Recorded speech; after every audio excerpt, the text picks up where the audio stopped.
Well, first of all, I think we have to say thank you to Charlie. I am awake. I am excited. I hope you guys are too. No, it's okay. Thank you so much to Silvia for being here.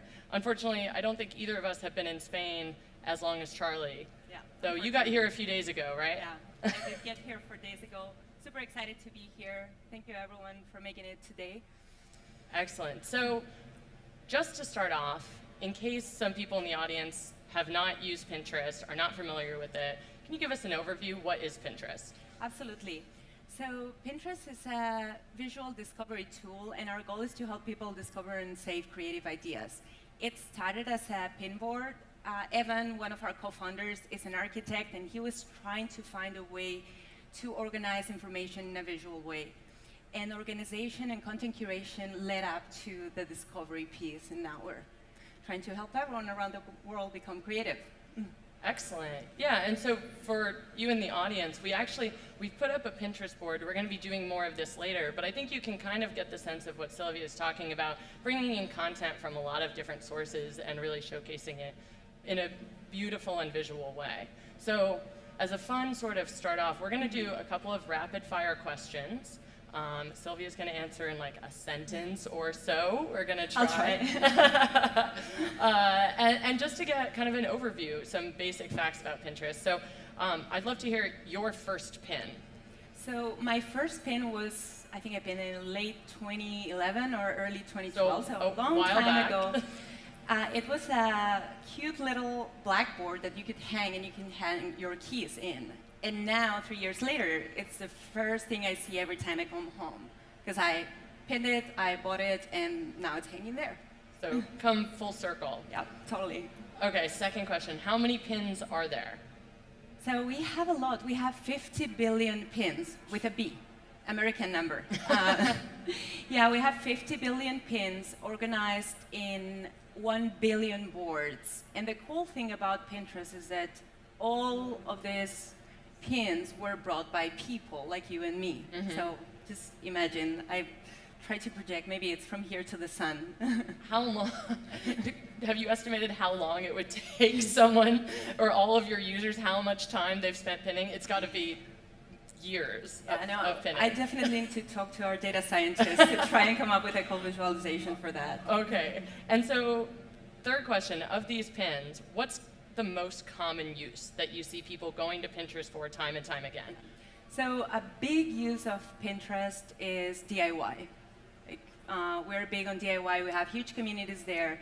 And I actually have a funny story about that. I was walking with my sister the day before yesterday, and she saw this guy carrying pallets. And you know, we have tons of pallet bookshelves and pallet beds, pallet outdoor seating. And she was like, I need to get one. She stopped him. She got one. We had to carry it home, and now she's going to build a vertical garden at her home. So, yeah. Excellent. DIYers. DIYers, big use case. And how about the most unusual use case? So there's, 50 billion pins. As you can imagine, there's a little bit of everything there. We are all about different interest communities. And you find there's like really niche people with niche interests, such as yogurt. Niche on niche. Yeah. Yogurt. There's this man in Germany who has 1 or 2 boards that are full of yogurt pins, like ways to prepare yogurt, yogurt history, yogurt combinations. I'm pretty sure that he has even yogurt cocktails. Fruit and yogurt, Greek yogurt, all of these. Everything, all things yogurt. There's also, Game of Thrones is pretty big right now. Sure. I still haven't watched the last episode, so please no spoilers. And something that I have been finding lately, because I may have been searching for that myself, is people pinning medieval recipes and Game of Thrones recipes. Oh, that's so interesting. So they're having like maybe parties or viewing parties and putting all of that, all of those recipes on Pinterest. Yeah. Excellent.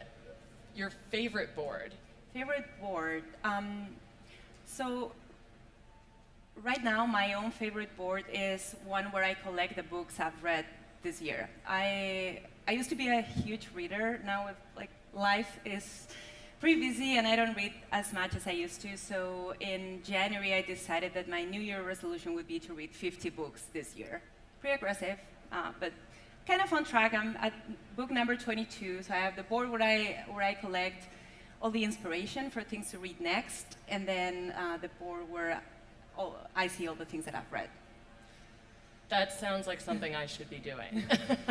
I don't know about the rest of you. Okay, so we've just gotten, I don't know, 8 or 10 different use cases, from books to Game of Thrones to yogurt. I've used it, I have friends that use it for wedding planning and all of these various things. And Pinterest is now, you've been around for about 5 years, raised almost $500 million. You're a big company, there's lots going on. What is, in your opinion, or in your role, kind of the main focus right now? So as you have mentioned, this is a pretty interesting year for us. We have a lot of launches recently related to promoted pins, and we just announced viable pins, but I feel that one of the things we really, really care about at Pinterest is making and building a great product experience for pinners around the world. So not only US, making sure that we are crafting a user journey that resonates with every pinner regardless where they are. And that is where our focus is for 2015. For me as a head of localization, making sure that we are providing a really authentic experience is my top of mind every day. Mm-hmm. And so thus far, I'm from San Francisco. Everyone in San Francisco knows about Pinterest. You're starting to think, how do we get the word out beyond the US in broader markets? And I'm sure you've had users there all the time, but I was reading that you guys have recently been working on something called this Jumpstart program. Could you tell us more about that and how it ties into your rollout internationally?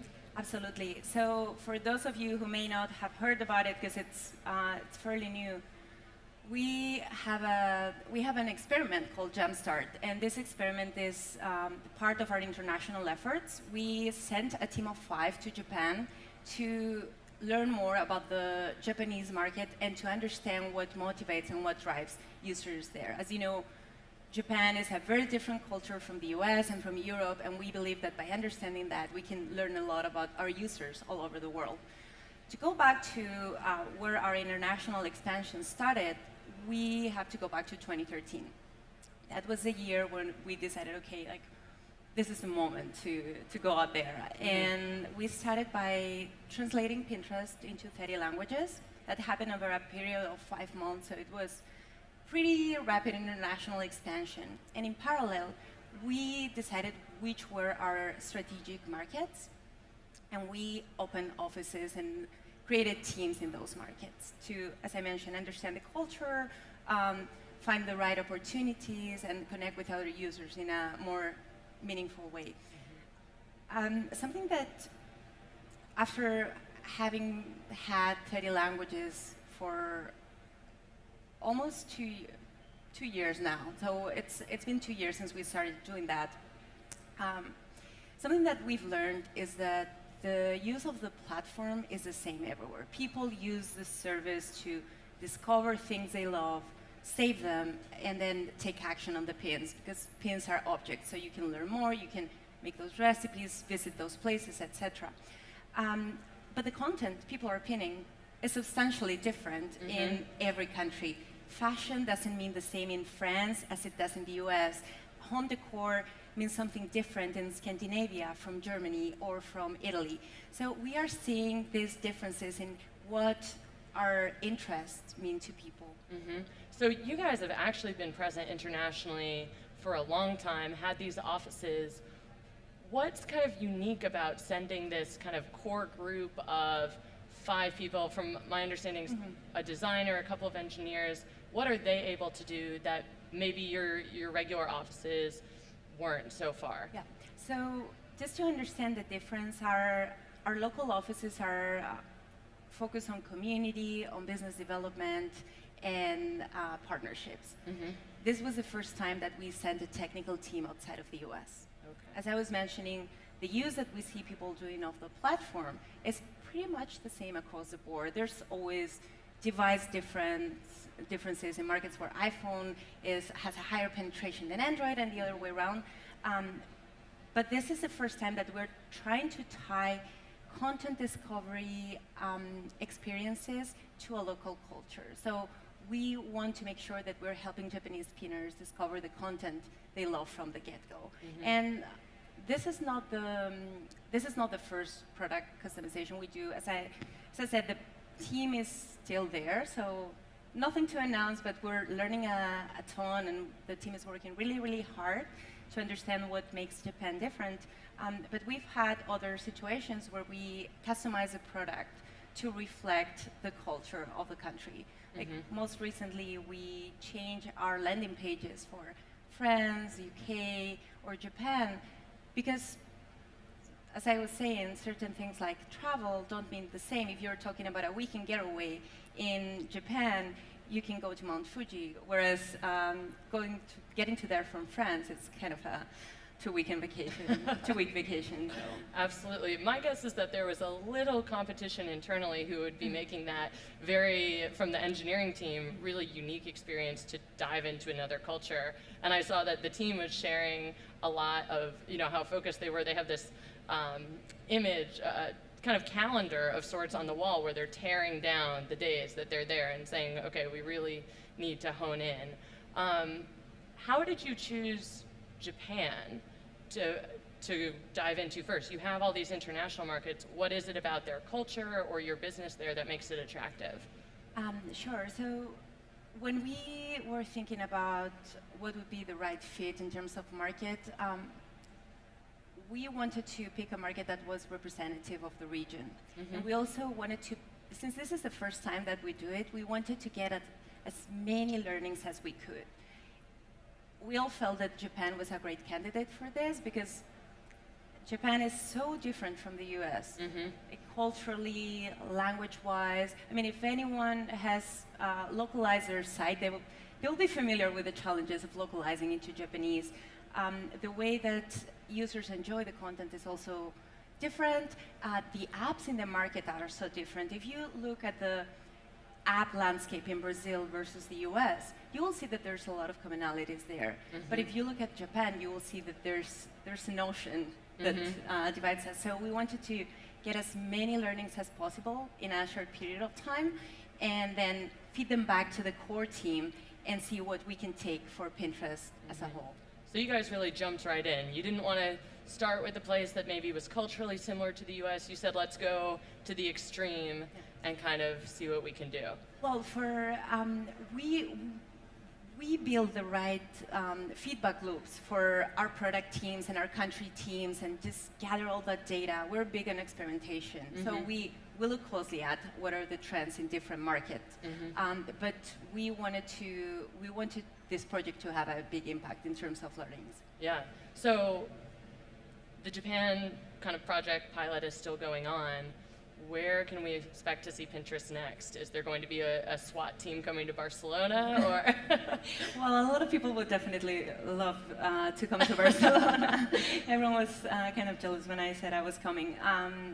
For now, we don't have specific plans to share. The goal is to have the team come back, compile all the learnings, and see where we take it from there. And you touched on this before, how various cultures have, you've changed the landing pages. What do you see in terms of the difference in the users? Are there demographic differences? You mentioned content, but how are you able to distinguish a user, your user base in Germany from that of Japan? Going back to content, we believe in connecting people with the right type of content. And what we are seeing is that Japanese pinners love content in their language. German pinners love content in their language. And users in Spain love content in their language. There's also the global discovery component, but local content is really, really important for international growth. And that's one of the areas where we're focusing. We want to make sure that we connect people with the right content at the right time. And that's why a lot of people come to Pinterest, whether it is through discovery via search, or whether it is through following other pinners who have the same interests as you have. or building the right partnerships. For example, in Japan, most recently, we had a partnership with the Japan Nail Association, because nail art is huge in Japan, like seriously huge. Go to Pinterest, search for nail art, you will see what I'm talking about. Whereas maybe in France, that won't be that much of a thing. In the UK, we had a partnership with Manchester United because they wanted to connect with their demographic in a different way. So as you can see, it's different use cases targeted to different demographics, because we're talking about a female target for Japan, or male, more male in the case of the Manchester United action. But what we find is that both partners and pinners find value when they are connected. Yeah, and so Manchester's an interesting partnership. My personal experience with Pinterest is around kind of a much more female use case. And my understanding is Pinterest is slightly skewed female in the US. Is that something that is translating internationally, or? So, as you mentioned, Pinterest skews female in the US because it started in the lifestyle realm. So it started in lifestyle and expanded from there. That's not a difference that we see as much outside of the US. We are seeing countries that are pretty balanced. We are seeing interests that are very broad, like design, art, or architecture. These are big categories in many European markets. Ultimately, we believe that we have something for everyone. If you go back to the 50 billion pins figure, there's something for everyone. And I feel that a use case that is very, very personal is saving things you find online. Like when you think about the Pinterest button, you can think about the save button of the internet. You can save things for later, and then you come back to them when you need it. Yeah, I like that, the save button for the internet. You guys should put that on some big poster somewhere.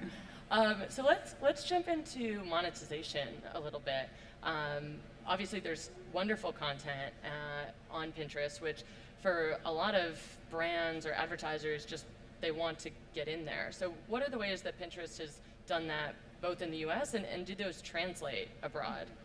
So we started our monetization efforts in 2014. We started as a test.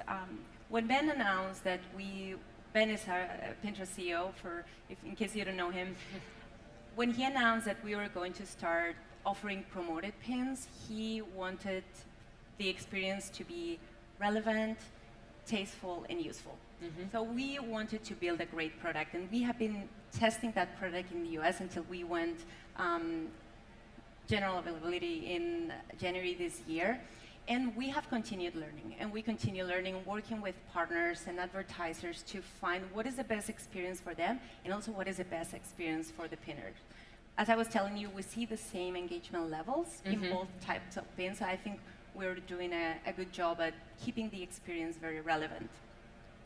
In terms of plans for starting to monetize outside of the US, we don't have anything specific to share right now. The focus is to keep on learning and expanding in the US in that area. Yeah, I really like that. You know, I think a lot of people were worried when Pinterest started to monetize that it would, be a lot of similar to other in-app advertising, where it's kind of in your face and not something relevant. And you guys have done a really nice job of, as you said, highlighting content that users want to see, and so that's pretty powerful. And I think, if you can continue to understand the local markets with these kind of SWAT teams, hopefully you can continue to deliver that experience to all of your users. So now what I'd love to do is jump to the Pinterest board. So Silvia and I actually created this together. Various places we would like to go while we're in Barcelona.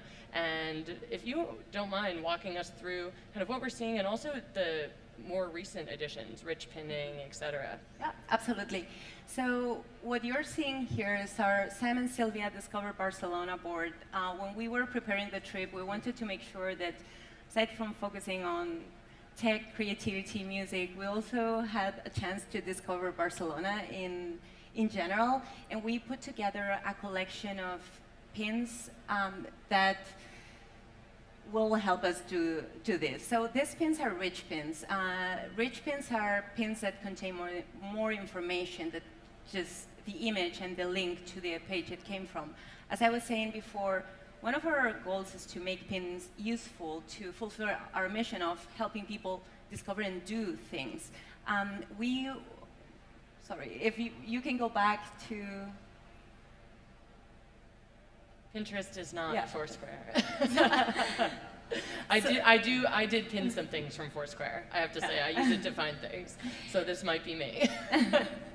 So the goal of Rich Pins, and specifically map pins, is to provide a single interface where you can see a map, you can see where things are, and you can then open the pins, learn more, and maybe click through, visit the place.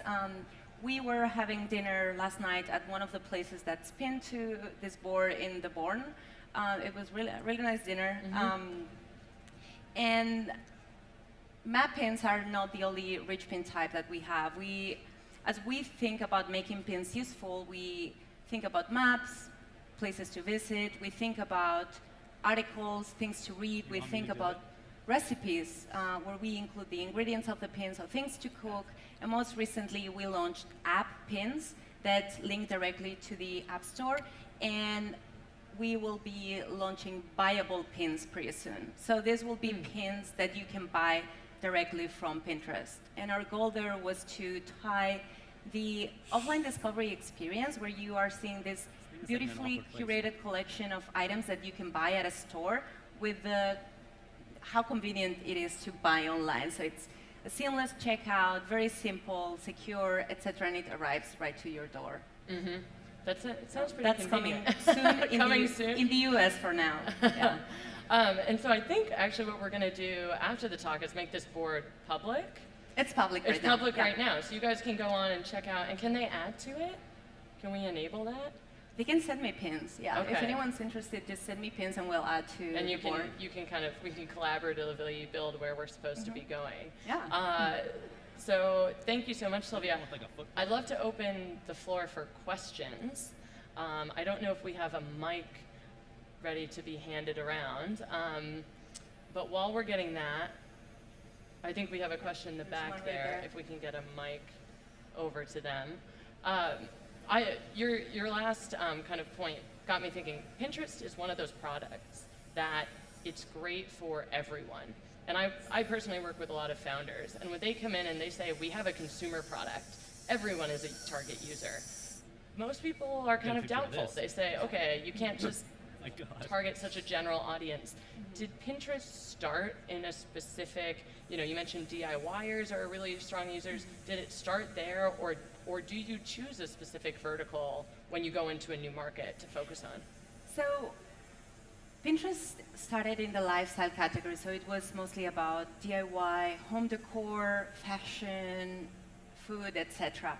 And we see that these categories are very strong in many markets. There are some that are added, like design is huge in Scandinavia. There's a big use case there is art directors using Pinterest to curate inspiration. But in general, we see this 4 or 5 categories replicate in each market. And I believe that these categories specifically are really visual, and it's a great fit in terms of the platform. But at the same time, we see outdoor enthusiasts using Pinterest heavily. We see woodworkers. There's huge communities of people who work wood and use that to curate inspiration. So yeah, we may focus a little bit more on our core when we start, but ultimately there's many communities finding inspiration and value. Excellent. So did we get a mic? If you want to stand up, actually, we'll try to hear.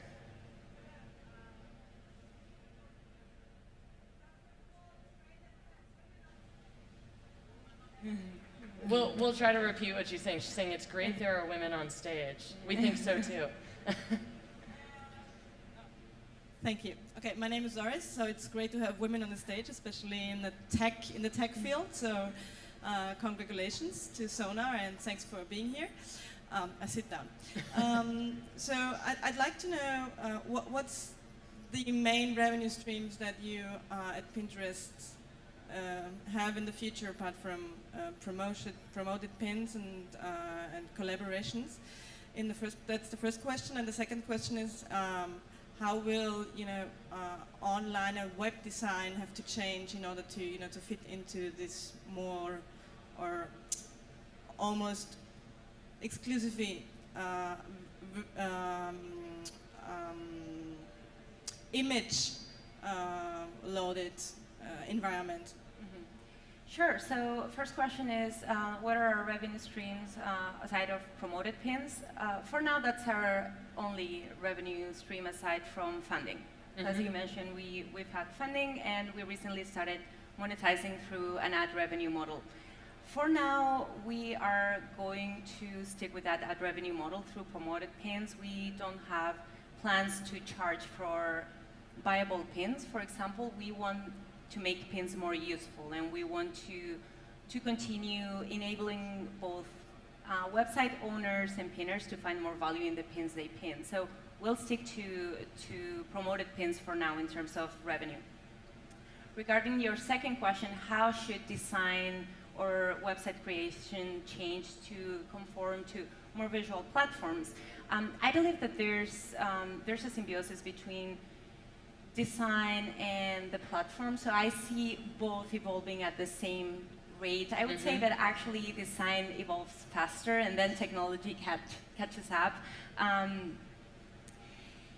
In general, I would say that for website owners to conform to the new visual platform standards such as Pinterest, the best way to integrate with us is to use the tools we provide. So we didn't talk about that, but we offer a suite of tools for domain owners, website creators, etc., that are all free to use, such as the Pin It button. That's the most effective way to help people put content on Pinterest. It's not about you as a brand creating an account, which is great, and it's a great way to connect with your audience, but also helping your audience distribute the pins.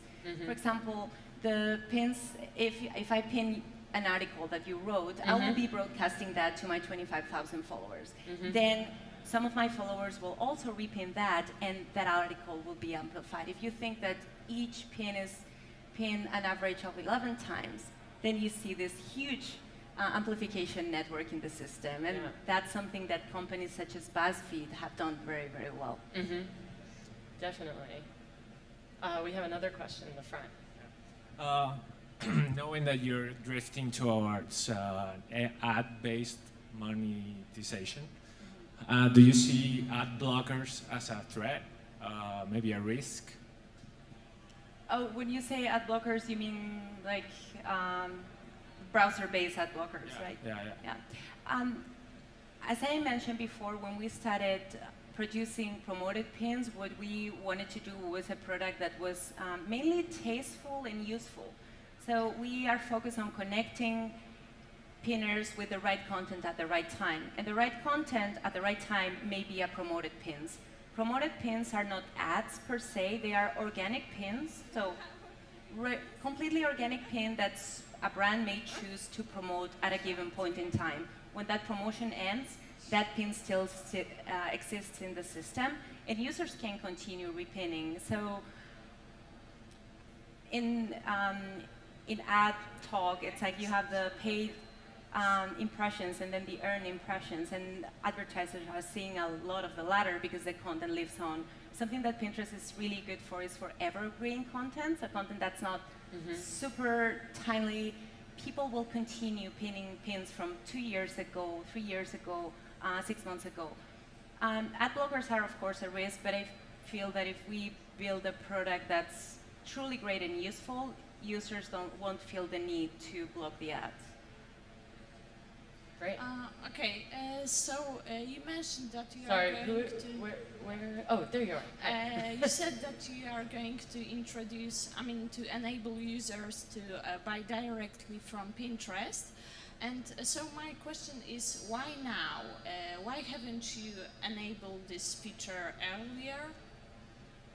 That's a great question. I'm not sure if I'm the right person to answer that question, but over the past year, we have been focusing on, basically it comes down to fulfilling our mission, helping people discover and save and do.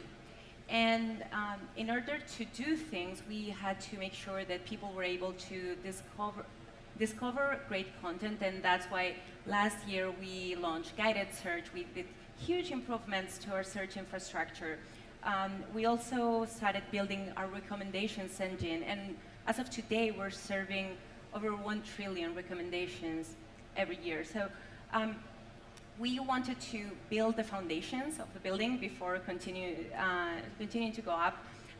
In the second half of last year, we did a lot of investment on saving and the pin it button, and we actually brought a team from Barcelona.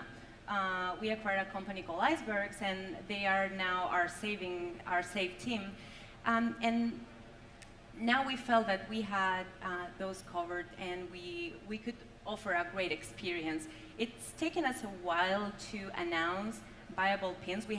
There's a large team of very smart people working on building an experience that is great, that is secure, that connects you to the right content that you're looking for. And at the same time, we've been working with key partners to make this a reality. We have been working with Apple for Apple Pay. We have been working with Stripe, with Shopify. So we felt that right now was the right moment. So been in the works for some time. now released to the public. Hello. My question is, what do you find interesting in Iceberg, this Spanish startup, and how you find it, and if you are following other Spanish companies? Sure. So I'm probably not the right person to answer this. We're getting a broad range of questions. I'm today. not super on the biz dev side. Like before, I had more information about everything, but now we're at 500 people, and there are some things that fly past me. But we are always looking for the right talent for Pinterest. We have a big recruiting team that is focused on bringing great engineers, great designers, great product managers, great marketing people, etc. And we got a connection to Icebergs. We thought it was a great fit, and the team came over to San Francisco, and they're still there. We're really happy with how that turned out. I think it's sometimes hard to comment on Yeah. various acquisitions. I think that people make them for a whole variety of reasons, whether it's talent or product or location, all of the above. So we'll give you a break on that one. Yeah, in the back. Hi. What are the 3 main reasons you would want to convince a Facebook user to use Pinterest instead of Facebook? 3 reasons to convince someone. I actually had to do this live the other day. Well, yeah, I'm a Facebook user. Are you a Facebook user? All right, so you're going to convince us right now. I'll start. We are not a social network. That's for starters. Pinterest is not about social, it's not a network, it's not about followers. Even though we have the follower entity, it's not about followers, it's about content and interests. So Pinterest is a way for you to save all the things you love and help you discover things that you're looking for or things that you don't even know you're looking for. For example, if you just moved into a new place and you're trying to figure out, how should I furnish this apartment? What is my taste in home decor? What is my taste in fashion? Will help you through that journey. If you are in the creative field, I think there's a lot of value on Pinterest as a tool to curate inspiration. I was meeting with a painter from Barcelona yesterday. She's a jeweler, and she uses Pinterest boards to curate inspiration for her collections. So she had this ocean board with like all things ocean that you can think about. And then she had this collection of jewelry that was completely ocean inspired, really beautiful pieces, all in like blues and greens, and giving the shapes like a lot of complexity. And she told me that everything was based on her Pinterest journey. So I think that's an example of how someone can use it for both for personal and professional reasons. But I want to make it very clear that we're not a social network, so it's not a trade-off of Facebook versus Twitter versus Pinterest. And one last thing to close that question is that when you think about Facebook, it's about the past, things that you have done or people you've been with. Twitter is about the present, what you're doing now, like, hey, we're at Sonar, super cool. And then Pinterest is about the future. We are a tool for planning and doing in the future. Excellent. Are you going to sign up? Alrighty, we can take one last question. Who's got the last one? All right. All of a sudden, this crowd has gone quiet. Hello. I am a Pinterest not addict, but I don't even have Facebook, but I have Pinterest, so I bought already. But one thing that I felt was that when I was looking for pins, then at some points I also want to make pictures because they are not in the internet, but I see something I want to have in a board. But I felt a little bit like, I don't know, the pictures are not so nice, like the ones you find in Pinterest. And instead in Instagram, I don't care. I can make a shitty picture, doesn't matter because it's just whatever, you just put it. And yeah, this would be maybe one question as well, like how do you, is it interesting that people actually put content that they just find, or do you also have like a quality thing for what kind of pictures should be in Pinterest? Or how could you even maybe help people to put better pictures in Pinterest? Yeah, that's a great question. I think what makes us different is that we are not only about the picture, it's not only about pretty pictures, it's about what's behind, what's there. Pins are objects and they link to a website. They link to more information. They help you do these things that you just consider images. So one of our teams has been working to make pins more useful and help you read articles, cook recipes, now in the future buy pins. I think it's a lot about the content creators who are building great content and adding great images. I don't think our business is to add filters like Instagram. We're all about objects and pins being useful and less about the pictures. In terms of how we curate the quality of the pins, I think something that's very interesting is that pins are self-curated by the community. Like things that are good will get more amplification, and things that are less attractive will get less. As a content creator, we have interesting tips on how to make effective pins because we've learned a lot. Like, for example, vertical images work way better than horizontal images, and I think that for people who are bloggers or magazines and content creators, that's really, really useful in terms of the engagement they see. If you're curious, I would go to business.pinterest.com, and there we have a guide with things that you can start doing to make your pins more attractive. Alrighty. Excellent. Well, thank I you very think we're much. out of Can we have a time. big round of applause? That Thank was you. awesome. Thank you.